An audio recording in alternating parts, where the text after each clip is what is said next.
प्रिय दोस्तों, इस संसार की एक सच्चाई है, वो है परमेश्वर। परंतु कितने ऐसे लोग हैं जो परमेश्वर पर भरोसा नहीं रखते, जो विश्वास नहीं करते कि परमेश्वर है। और कितने अनेक ऐसे लोग हैं जो अपनी बुद्धि, ज्ञान, समझ, दर्शन शास्त्र के द्वारा परमेश्वर को जानना चाहते हैं। परंतु बाइबल कहती है कि आप इसके द्वारा परमेश्वर को नहीं जान सकते। तो आप कैसे परमेश्वर को जान सकते हैं? इस बात को जानने के लिए आप हमारे साथ इस अध्ययन में शामिल हो जाइए, जो बताएगा कि आप कैसे परमेश्वर को जान सकते हैं।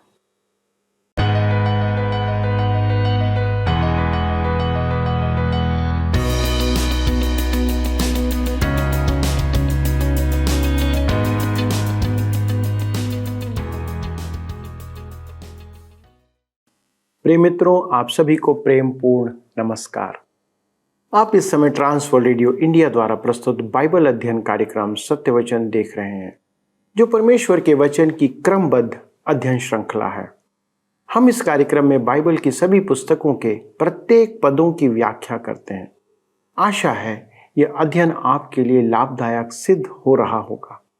दोस्तों, आपसे एक निवेदन है कि यदि आप हमारे इस कार्यक्रम का हिस्सा बने हुए हैं तो कृपया हमें एक फोन कॉल या एक SMS या एक व्हाट्सएप के संदेश के द्वारा सूचित करें कि हम जान पाएं आज आप हमारे साथ जुड़े हुए हैं। दोस्तों, हमने सबोपदेशक की पुस्तक का अध्ययन आरंभ किया था और आज हम पहले अध्याय के 5वें वचन से आरंभ करेंगे।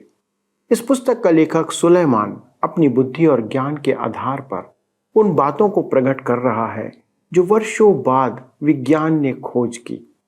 करीब 3000 वर्ष पूर्व जब यह पुस्तक लिखी गई थी, तब विज्ञान अपने निम्न स्तर पर था और इस प्रकार के ज्ञान को प्रकट करना केवल परमेश्वर प्रदत्त बुद्धि को प्रकट करता है।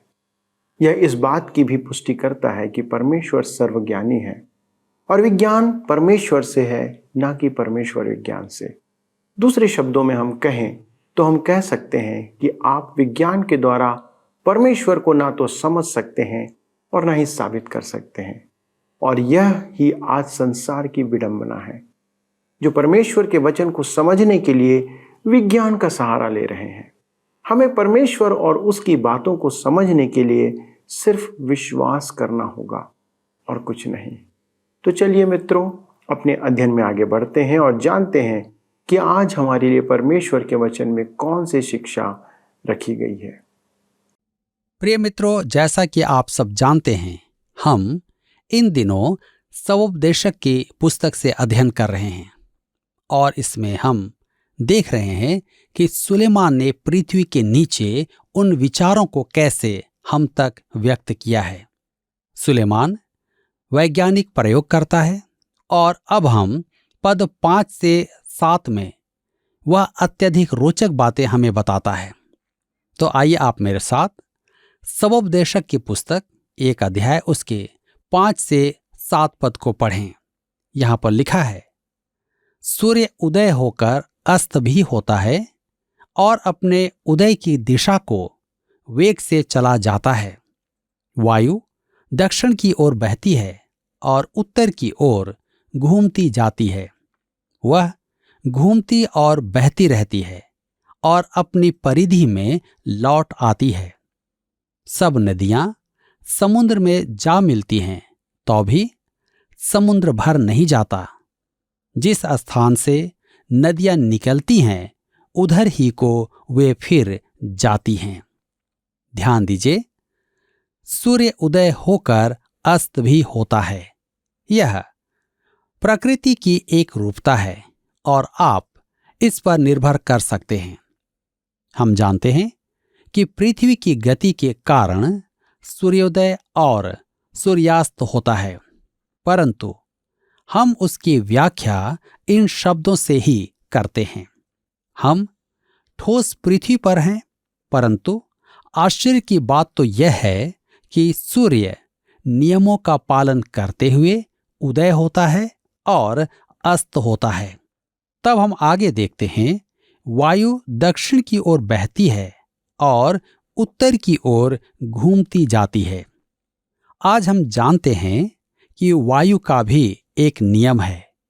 हमारे आधुनिक उपकरणों की सहायता से भी हम मौसम का सही पूर्वानुमान नहीं लगा सकते हैं।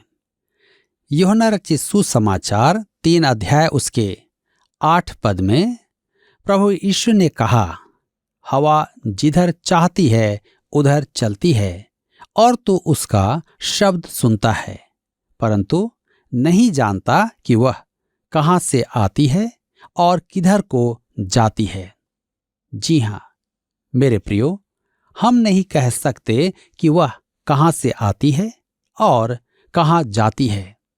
मौसम के विशेषज्ञ कहते हैं कि यहाँ कम दबाव है और वहाँ अधिक दबाव है।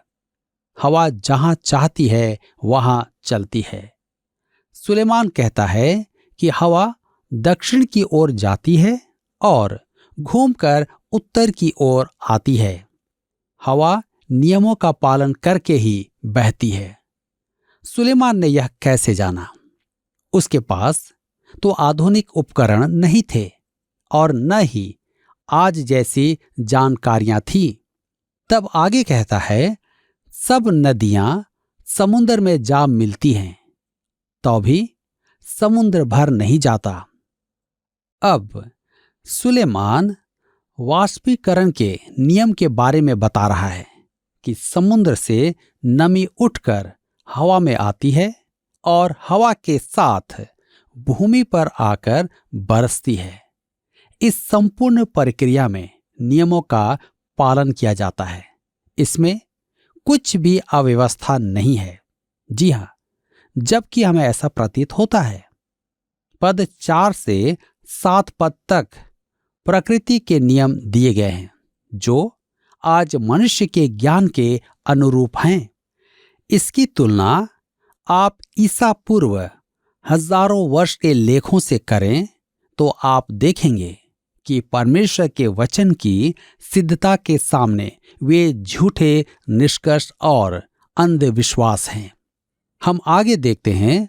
सबोपदेशक की पुस्तक 1 अध्याय उसके 8 पद में लिखा है, सब बातें परिश्रम से भरी हैं, मनुष्य इसका वर्णन नहीं कर सकता। न तो आंखें देखने से तृप्त होती हैं और न कान सुनने से भरते हैं। ध्यान दीजिए, पहले तो यह बात उचित नहीं लगती थी, परंतु टीवी के आने से यह सच साबित हो जाता है। लोग घंटों टीवी के सामने बैठे रहते हैं। क्यों? क्योंकि आंखें तृप्त नहीं होती और कान सुन सुनकर थकते नहीं हैं। हमें नए नए स्थानों पर जाना और नए नए दृश्य देखना अच्छा लगता है। यह जीवन का मनोरंजन है। हम एक अति सुंदर देश में रहते हैं, वरन एक मनोरम जगत में। मनुष्य ब्रह्मांड की खोज से तृप्त नहीं होता है। मनुष्य जितना अधिक सीखता है उतना ही अधिक सीखने की लालसा उसमें भड़कती है। यह निराशाजनक है क्योंकि अकिंचन मानव के लिए यह जगत बहुत बड़ा है, परंतु केवल मनुष्य ही है जो इस जगत को समझ सकता है। कुत्ता चांद को देखता है तो उसकी दूरी का अनुमान नहीं लगा सकता। मेरे विचार में तो उसे इसकी चिंता भी नहीं है। वह तो यह भी नहीं जानता कि वह कितने बड़े ब्रह्मांड में रहता है। उसका संसार तो एक हड्डी के बराबर ही है। परंतु मनुष्य की आंखें और उसके कान कभी संतुष्ट नहीं होते हैं। उसे खोज करने की लालसा रहती है। अब हम आगे देखते हैं। सबोपदेशक की पुस्तक 1 अध्याय उसके 9 और 10 पद में यहां पर इस प्रकार से लिखा है, जो कुछ हुआ था वही फिर होगा और जो कुछ बन चुका है वही फिर बनाया जाएगा, और सूर्य के नीचे कोई बात नई नहीं है। क्या ऐसी कोई बात है जिसके विषय में लोग कह सकें कि देख यह नई है?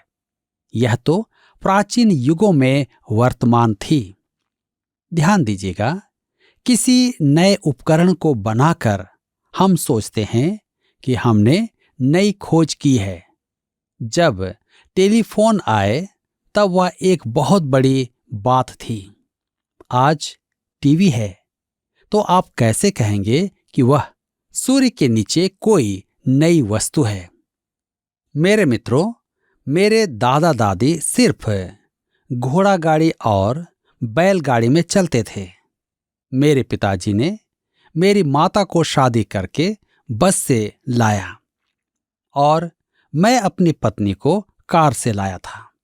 मेरा बेटा शायद हवाई जहाज में या तेज चलने वाली ट्रेन में अपनी होने वाली पत्नी से भेंट करेगा। अब आप पूछेंगे कि इसमें क्या कुछ नया है? नहीं, कुछ भी नहीं। सूर्य के नीचे कुछ भी नया नहीं है। वातावरण बदल जाएगा, नए नए उपकरण आ जाएंगे, परंतु सूर्य के नीचे कुछ भी नया नहीं होगा। मनुष्य वही है और वही रहेगा। परिस्थितियां बदलती जाएंगी। लोग परमाणु बम को नया कहते हैं, परंतु परमाणु तो आरंभ ही से है। वह तो मनुष्य से भी प्राचीन है, जबकि मनुष्य को उसका ज्ञान भी नहीं था। मनुष्य के लिए उचित है कि वह शेर को सोने दे। अब आप कहेंगे कि कंप्यूटर नया है। नहीं, परमेश्वर ने हमारा मस्तिष्क कंप्यूटर के समान बनाया है और बिजली के समान तंत्रिका का तंत्र दिया है। मनुष्य ने जान लिया है, पर कुछ भी नया नहीं है। जी हां, एक नई बात है, नया जन्म। प्रभु यीशु को अपना उद्धारकर्ता ग्रहण करने पर आपको नया जन्म प्राप्त होता है। मेरे मित्रों, एकमात्र यही नया है। हम सबोपदेशक की पुस्तक 1 अध्याय उसके 11 पद में आगे पढ़ते हैं। यहां पर लिखा है, प्राचीन बातों का कुछ स्मरण नहीं रहा और होने वाली बातों का भी स्मरण उनके बाद होने वालों को ना रहेगा। ध्यान दीजिए, विज्ञान के अध्ययन में संतोष खोजने के बाद सुलेमान ने यह निष्कर्ष निकाला है, मनुष्य संसार में कुछ भी करके अपना मान सम्मान बढ़ाना चाहता है, परंतु समय नहीं लगता कि वह दृश्य से ओझल हो जाता है। लिखा है, प्राचीन बातों का कुछ स्मरण नहीं रहा। क्या आपको 50 वर्ष पूर्व के सिनेमा सितारे, 50 वर्ष पूर्व के खिलाड़ी स्मरण हैं? हमारी स्मरण शक्ति बहुत क्षीण है। 50 वर्ष पूर्व की बात हमें स्मरण नहीं रहती है। धर्मशास्त्र कहता है कि हमारा जीवन इस पृथ्वी पर एक कहानी है जिसे हम दोहरा नहीं सकते। सुलेमान जीवन की प्रयोगशाला में अद्भुत प्रयोग कर रहा है। मनुष्य के पास जो भी है वह उसको काम में ला रहा है। वह इस योग्य था कि किसी भी क्षेत्र में प्रयोग करे। आज के मनुष्य के लिए यह संभव नहीं है। पहले तो उसने प्रकृति के नियमों का अध्ययन किया, परंतु उसने विज्ञान में भी नई बात नहीं देखी, अर्थात नया जीवन पाने वाली बात। सुलेमान का अगला चरण है ज्ञान एवं दर्शन शास्त्र। हम देखेंगे ज्ञान एवं दर्शन शास्त्र। सबोपदेशक की पुस्तक 1 अध्याय उसके 12 और 13 पद में आगे लिखा है, मैं उपदेशक यरूशलेम में इस्राएल का राजा था और मैंने अपना मन लगाया कि जो कुछ सूर्य के नीचे किया जाता है उसका भेद बुद्धि से सोच सोच कर मालूम करूं।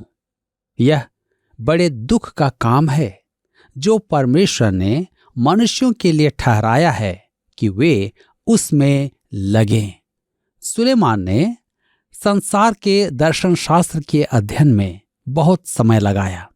वह प्रभु यीशु से लगभग 1000 वर्ष पूर्व रहा करता था और आज प्रभु यीशु के 2023 वर्ष बाद हम सुलेमान से 3000 वर्ष आगे हैं।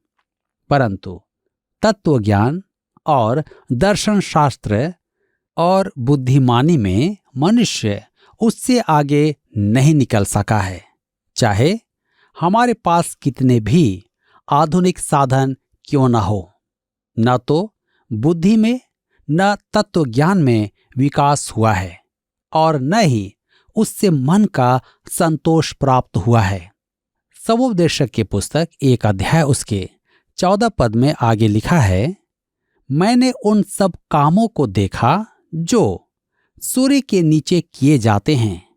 देखो, वे सब व्यर्थ और मानो वायु को पकड़ना है।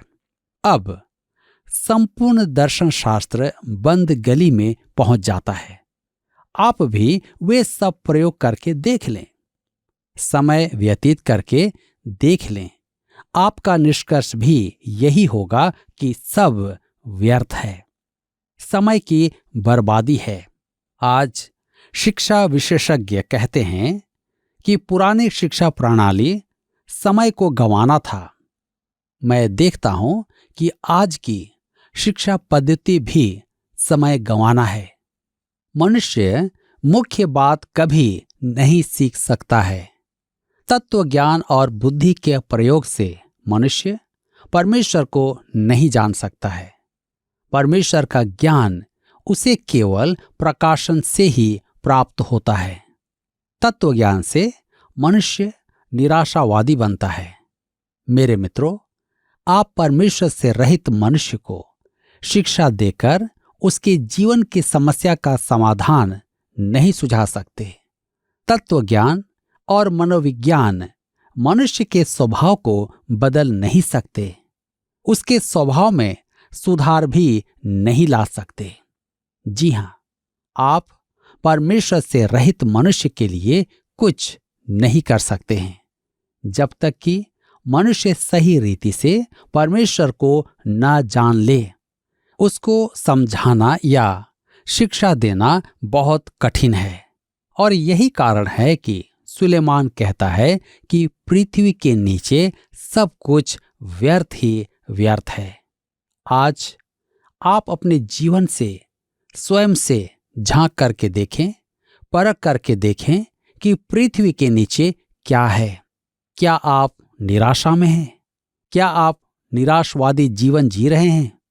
आज परमेश्वर का वचन यही कहता है कि कुछ भी नया नहीं है। सिर्फ एक बात है जिसे हम नया कह सकते हैं, और वह है प्रभु यीशु को जानना, अर्थात नया जन्म प्राप्त करना। वही आपके और हमारे जीवन में शांति और आनंद की परिपूर्णता देता है।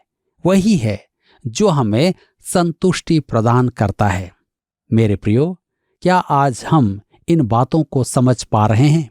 आज के इस वचन के द्वारा परमेश्वर आप सबको बहुतायत से आशीष दे और आप सबकी सहायता करे। दोस्तों, हमने देखा कि एक बार पुनः वही बात सामने फिर से आती है कि ज्ञान, विज्ञान, दर्शन शास्त्र आदि जो कुछ भी संसार का ज्ञान है, उसके द्वारा आप परमेश्वर को समझ नहीं सकते। सब कुछ व्यर्थ है। आज संसार के वैज्ञानिक बड़े बड़े शोध कर यह जानने का प्रयास कर रहे हैं कि जिस संसार में हम रहते हैं वह कैसे अस्तित्व में आया, किस कारण से यह बना, कैसे बना, किसने इसे अपने नियमों में बांधा, कौन सी ताकत है जो इन्हें संभाल कर रखी हुई है। पर अब तक कोई उपलब्धि हासिल नहीं हो पाई है। परमेश्वर ने सभी ग्रहों को और पूरे संसार को एक नियम में बांधा है और वह उसका अनुसरण कर रहे हैं। यदि हम बाइबल पर विश्वास कर लें और परमेश्वर पर विश्वास कर लें तो हमारा समय, धन और परिश्रम सब कुछ बच जाएगा। अंततः यही बात निकल कर आती है कि हम यदि छोटा सा विश्वास परमेश्वर पर और उसके वचन पर रखें तो सब कुछ सरल हो जाएगा। आपका क्या विचार है दोस्तों? हमें लिख कर बताइए। चलिए प्रार्थना करें और परमेश्वर को धन्यवाद दें कि उसने हमें अपने वचन दिए हैं और हम उस पर विश्वास और भरोसा कर सकते हैं। आइए प्रार्थना करें। हमारे स्वर्गीय पिता, हम धन्यवाद देते हैं कि प्रभु आपने न केवल इस सृष्टि को रचा है, परंतु जो कुछ भी आज मनुष्य का ज्ञान है, विज्ञान है, दर्शन शास्त्र है, ज्ञानवाद है, सब कुछ प्रभु आपने दिया है। आप ही के वचन के द्वारा इन सब की उत्पत्ति हुई। प्रभु, हम आपको धन्यवाद देते हैं कि आपने इन भेदों को अपने वचन के द्वारा प्रकट किया है कि मनुष्य जाने कि आपने कौन कौन सी बातें स्थापित की हैं और क्यों किया है। प्रभु, हम धन्यवाद देते हैं इस अद्भुत भेद भरी पुस्तक हमारे पवित्र शास्त्र बाइबल के लिए, जिसके द्वारा से हमें ज्ञान और सब बातें प्रकट होती हैं। हमारी प्रार्थना है पिता, हमारे सभी दर्शकों के लिए कि इनका विश्वास और भरोसा आप पर आए। प्रभु, ये अपने ज्ञान पर नहीं परंतु आप पर विश्वास रखें और इनके जीवन को प्रभु आप अपने ज्ञान से, अपनी बुद्धि से, अपनी समझ से भरें कि ये सही निर्णय लें। जितने लोग आज इस संदेश को सुने हैं उनके लिए प्रार्थना है प्रभु कि वे आपके ज्ञान से परिपूर्ण हो जाएं, आपको जाने और आपके साथ विश्वास में बढ़ते चले जाएं। उनके हृदय और विचारों की आप रक्षा करें। विनती प्रभु यीशु क्रिस्ट के नाम से मांगते हैं, आमीन। दोस्तों, आज के अध्ययन में शामिल होने के लिए आपको बहुत बहुत धन्यवाद। जैसा कि मैं हमेशा कहता हूं, आपसे फिर निवेदन करूंगा, अपने फ़ोन, SMS या व्हाट्सएप के द्वारा हमें अपनी उपस्थिति दर्ज कराइए। अगले प्रसारण में इस अध्ययन को आगे बढ़ाएंगे। तब तक परमेश्वर के अनुग्रह और उसकी उपस्थिति में आगे बढ़ते चले जाएं। प्रभु आपको आशीष दे। आइए अब हम प्रश्न देखें। पिछले प्रश्न का उत्तर है सी, सबोपदेशक। सबोपदेशक की पुस्तक राजा सुलेमान की मूर्खता को प्रकट करती है। आज के अध्ययन पर आधारित प्रश्न है, लेखक के अनुसार सारी बातें पुरानी हैं और वे पुनः इस पृथ्वी पर होती है, केवल खाली स्थान एक बात नई है। ए, नया जन्म, बी, कंप्यूटर, सी, परिश्रम, डी, मृत्यु। मित्रों, इस प्रश्न का उत्तर हमें कल सुबह 6 बजे से पहले विकल्प A, B, C या D के साथ अपना नाम, पता, स्थान के साथ 9651433397 पर SMS या WhatsApp करें। सभी विजेताओं को विशेष पुरस्कार प्रदान किए जाएंगे। धन्यवाद। क्या आपको यह कार्यक्रम पसंद आया? अभी हमें एक मिस कॉल करें और आप अगले विजेता हो सकते हैं।